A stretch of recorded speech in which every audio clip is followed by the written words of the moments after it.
Okay, hi. I decided to take a little break for just a moment or so, away from grading papers and all that.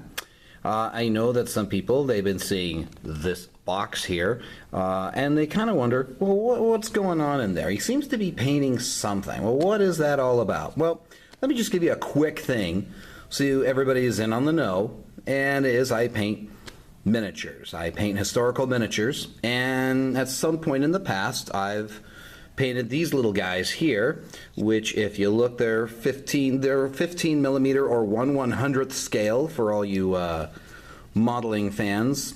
Now, in this case here, this guy here, well, you notice that's silvery metal. These figures are made of a metal alloy, mixture of tin, antimony, and lead, for all you technical people out there. And that guy just did not get primered. Okay. That is a scale, that's a 15 millimeter scale, okay?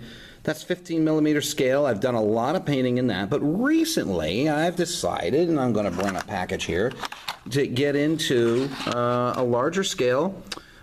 This is made by a company in England. It's the Warlord Games guys, and yes, it is in fact a product of the UK. They're very, very familiar with painting up miniatures over there, and I cut one of those packages out so you guys could take a look. Well, what did these guys start out as? Well, they start out as bare metal like this.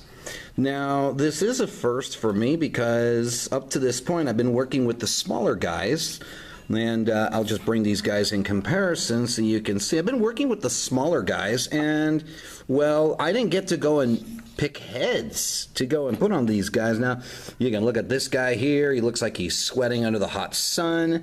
Okay, and here's another guy. Ooh, hey, he's the headless dude. Yeah, right. And you kind of notice that, hey, there seems to be a little hole there in the neck.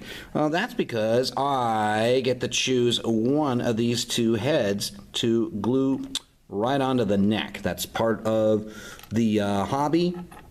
And here's another headless dude. And of course, if I had these guys on a horse, we could say, hey, it's the headless horseman.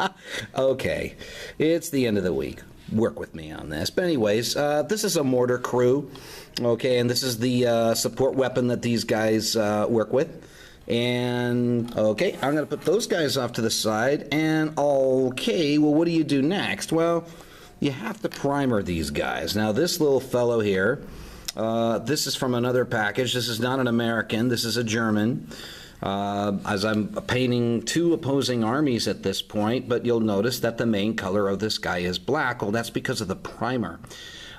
Here's your chemistry lesson of the day. Primer makes paint stick to metal or plastic. Same thing for cars. It's this exact same idea. And you may notice I've sort of got this guy, started to paint this guy up a little bit. I like to paint the flesh first, and I painted the shoes. Now, I also mounted him on a piece of plastic base, and it's got little magnets, because what I can do, I can stick him on metal, and then he won't slip off. Then he just doesn't slip off that way. Okay. Now, here's another guy. This guy is in plastic. He's a little further along in the painting, not much.